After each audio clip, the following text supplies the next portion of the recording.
I just wanted to lead you through a little bit of the research that I've been doing on the kind of meta level around long-lived institutions, and then also just some observations of some of the way various systems have lasted for hundreds or thousands of years. I wanted to start with this slide. It's actually one of the early things I worked with Stuart on at LongNow, just kind of, defining our problem space and, what do we really think about in different scales? Often, companies are generally, they're working at least in the nowadays, we would like to think, and that's been shortening to some extent, obviously with kind of more quarterly thoughts than decade level thoughts. But in defining what the LongNow was, and I mentioned that Peter was the one who suggested this 10,000 year time frame. Originally, Danny's idea for this clock was the millennium clock, and it would kind of tick once a year and bong once a century, and the cuckoo would come out once a millennium, but he didn't really have what was the end date of that. And this 10,000 year thing, as you look at kind of global civilizational rise, was when the last interglacial period ended and we had agriculture and we had these first cities. And I just want to point out that is about 8,000 BC, 10,000 years ago. And I think one of the best observations that Stuart really made about what LongNow is that if we can look back that far, we should be able to look forward that far. And that if we think about ourselves in the middle of a 20,000 year story, it's very different than thinking about ourselves as the end of a 10,000 year story, right? But I wanted you to think about that 8,000 BC number as we move through this. This was the other, I think this was actually the very first thing I worked on at LongNow.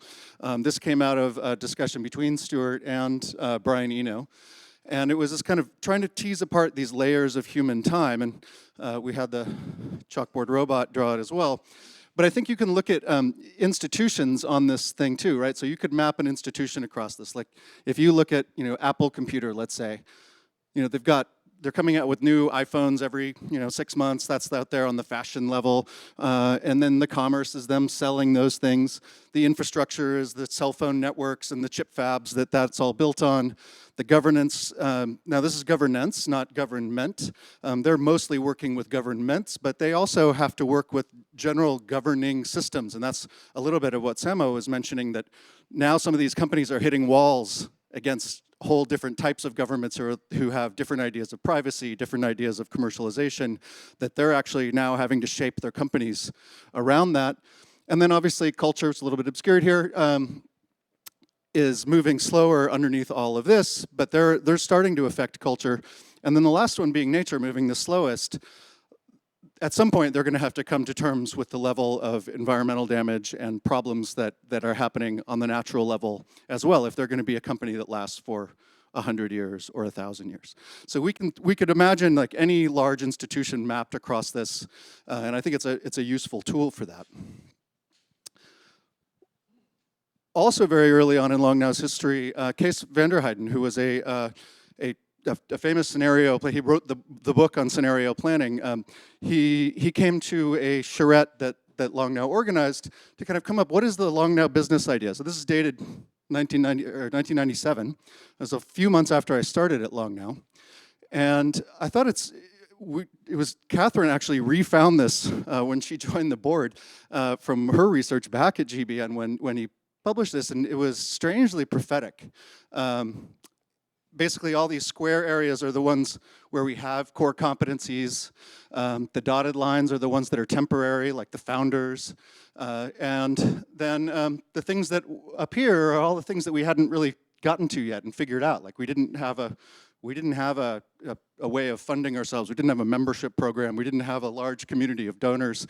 We didn't have an endowment, which we still don't have, actually. But and we didn't have people willing to give their estates to us yet, and we still don't have that. But that's kind of, now that we've been around for 22 years, we can imagine how those things are going to start to happen next. And then I also want to point out the cyclical nature of this, and that's going to, I think, kind of come up a lot today. There's no system in the world that I've found that is linear, that has lasted on these timescales. You need to have a kind of a cyclical business model, not a linear business model.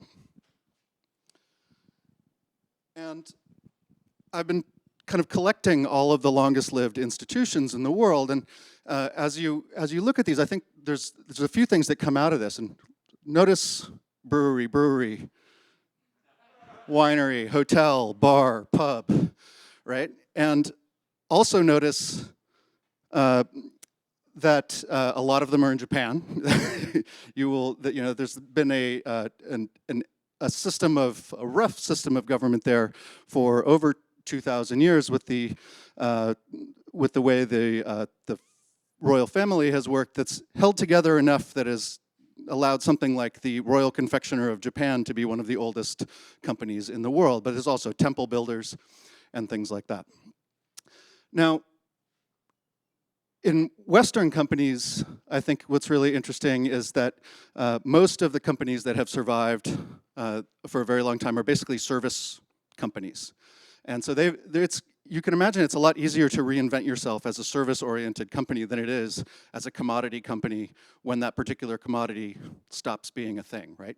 And so I think definitely the things like Palmolive are a little bit out of that example, but they're a broad enough company, and DuPont is a broad enough company that they can change the kind of products that they sell over time. And I think it'd be interesting to learn more about all of these companies in that sense. So they probably all have some kind of special sauce bit of their story. But the other thing I want to point out to you is this parenthetical here that came out of some of this research, that basically the length of companies' lives at this point is shrinking at almost 1 year per year, right? So in 1950, the average company on the Fortune 500 had been around for 61 years. And now, this data is a little bit out of date now. Now it's 18 years. So companies' lives are getting shorter. In the Fortune 500, yes, correct. So as I mentioned, most of the oldest companies in the world, in this case, a survey of the 5,500 companies over 200 years old, are in Japan. The rest are in some of the older countries in Europe. But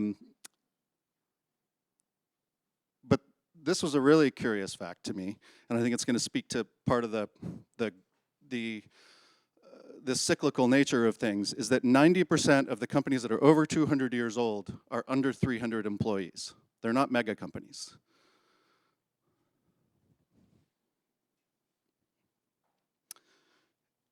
And so and then surveying 1,000 companies over 300 years old, what is their industry? And there's a huge amount of disparity in those industries, but there was a few big groupings that I thought was really interesting. Basically, alcohol, and that doesn't even include pubs and restaurants that sell it, and hotels and things like that, is one of the largest segments here. And I think what's also really interesting is that Patrick McGovern, a biomolecular archaeologist who I talked to when we were building this place, he's done DNA analysis on on vines, which are clonal species, which I'll talk about a little bit later. And basically, we know from that analysis that civilization started cultivating wine 8,000 BC. So there's this very interesting correlation, and he actually supposes that it's not at all clear if civilization stopped being nomadic in order to ferment things, or because they started fermenting things, they stopped being nomadic. But it's a very interesting correlation, and that some of this overwhelmingly large segment of the oldest companies in the world deal in this one part of it. Universities are on here as well, which I think are an interesting one. They also have this curious way of renewing themselves, and I'll talk a little bit about that. But I also want to talk a little bit about values, right? Not all long-term institutions being long-term is not inherently good. And I think early on at Long Now, we've always said, it's all about just long-term thinking, and we're not trying to ascribe a lot of values to it. But I don't think that's intellectually honest. And I think that we do have to think, what are we trying to perpetuate? We have to step back at it far enough that we want to make sure that the kind of things that we're perpetuating are generally good for society. Some of the ways that things have lasted for a really long time is just to take a really long time to build them. Cathedrals are a famous example of this. And I think the most dangerous time for anything that's lasting is really just one generation after it was built, right? So it's not a new cool thing. It's the thing that your parents did, and it's not cool anymore. And it's not until, another couple generations later where everyone values it only because, or not only, but largely because it is old and venerable and this kind of cultural icon. And we already see this with this cathedral here. It's 125 years into its build process, and it's already a UNESCO World Heritage Site. And I find that's really interesting that a thing that is actually under construction is a UNESCO World Heritage Site. It's not done. And I think that's interesting in and of itself. The other way things last for a really long time, obviously, and this is the Japanese model, is that they're just extremely well maintained. These are the two oldest continuously standing wooden structures in the world, about 1,400 years old. I was there a few years ago. And they've replaced a lot of things. They keep the roof on it, and even in a totally humid and raining environment, these buildings, the central timbers, have stayed true. Interestingly, this temple was also the place where a Japanese princess I think it was over 1,000 years ago, had a vision that she needed to send this a particular prayer out to the world and make sure that it survived into the future. And so she had literally 1 million wooden pagodas turned and lathes, and a little message, the prayer, put inside it, and distributed them as far and wide as she could. And we still today, you can buy them on eBay right now. And so it was an interesting early example of kind of lots of copies keep stuff safe, and Tim's distribution idea. Another Japanese example that uses a totally different strategy is a Shinto Shrine that was an early example to us here at Long Now, and just a few years ago we actually went for the next rebuilding. So Shinto is an animist religion where they believe that spirits are in everything rather than the Buddhism that came in later. But the temples that in the Shinto belief system have this renewing technology, if you will, that is where they're rebuilt in a site right next to each other in different periodicities. This one, which is the most famous in Japan, at Ise, the Grand Shrine, is rebuilt every 20 years. You'll also notice that one of the oldest companies in the world is a temple building company from Japan, and that is the company that builds these temples. So this is a different way where it's not so much that it's maintained, but it's actually renewed. And so this, these temples made of thatch and wood, totally ephemeral materials, have lasted for now 2,000 years. They have documented evidence of exact rebuilding for 1,600 years, but this site was founded in 4 AD, also by a visionary princess in Japan. And every 20 years, they move the treasures from one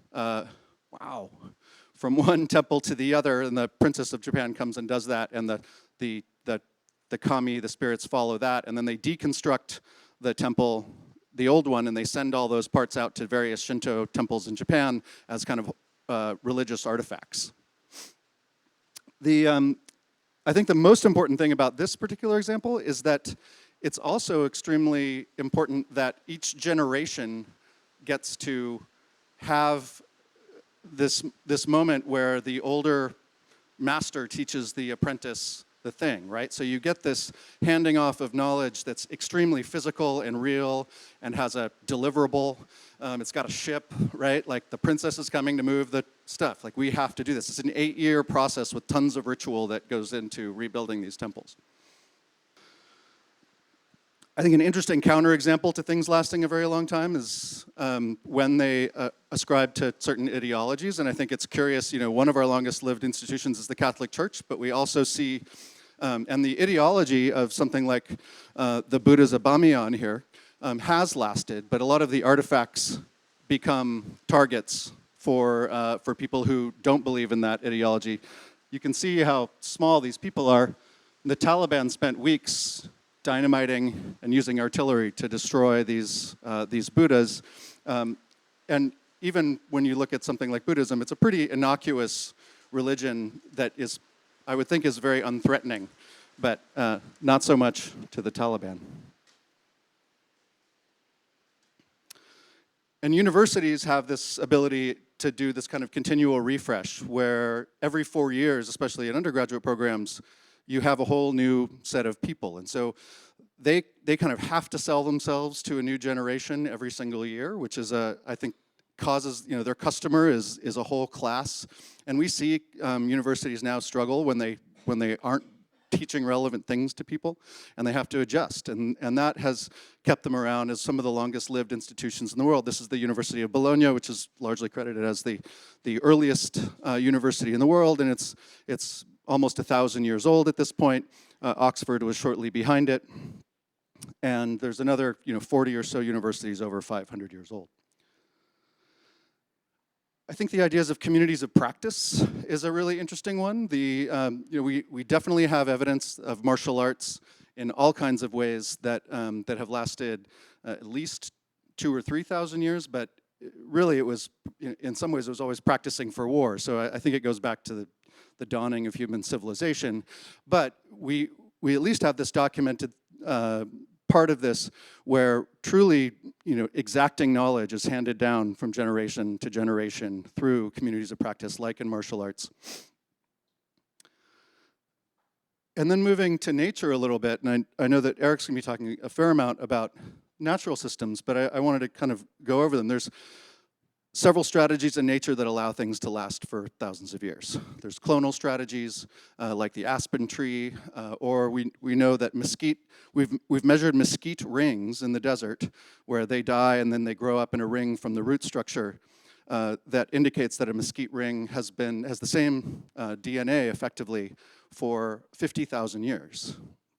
And these clonal forests have definitely been around for thousands of years, even though each individual will only last a few years in some cases. In other cases, things are cultivated, and going back to the wine example, where we know we have effectively the DNA of clonal species like these grapes from ancient Rome, where we have taken a clipping and cultivated it from generation to generation. So there's been this kind of interplay between humans and the natural world, and we also see this in a lot of kind of tree-carrying practices. And I think what's really curious about this particular example is it goes right back to what Stuart and Peter were just talking about, of how an existential crisis gives you practice in terms of how you're going to survive. And the bristlecone is the oldest continuously living single organism that we know of in the world, as opposed to clonal. And the funny thing about the bristlecone is it was not discovered by coring to be the oldest living species in the world. It was postulated because a particular tree scientist had cored other pine species, and as they did that, they found that all the ones in the worst environments were the oldest. And he said, if you can find the pine species that is living in the absolute worst environment, you will find the oldest species of pine in the world. And he coined this term, adversity breeds longevity. And so then people went to go find the pines in the worst environment, and up at the top of the White Mountains and in the Snake Range in Nevada, and some in Colorado as well, they found 3 different species of bristlecone, effectively, which have been dated to over 5,000 years at this point. So those are some of the natural strategies, and I just want to talk, I think it's worth us kind of loading up a little bit on some demographics and some changes that are ahead. If any of us are building an institution that's going to last for the next few hundred or 1,000 years, the demographics and the climate are a big part of it. This is, the projected impact on agricultural yields until the 2080s, and as you can see, agricultural yields in the global south are going to be going down. In the global north and much further north, more like Canada and Russia, they're going to be getting a lot better. And this is going to change the world markets, the world populations, what we're warring over for the next 100 years for sure. And I think also coming back to this idea of growth is that all, in all natural systems, you have these sigmoid curves that things always go down. And we always are ascribing things like our population and our economies to always going up, but that is not the way the world works. It has never been that way, and I think to Semo's point, we always have these kind of corrections.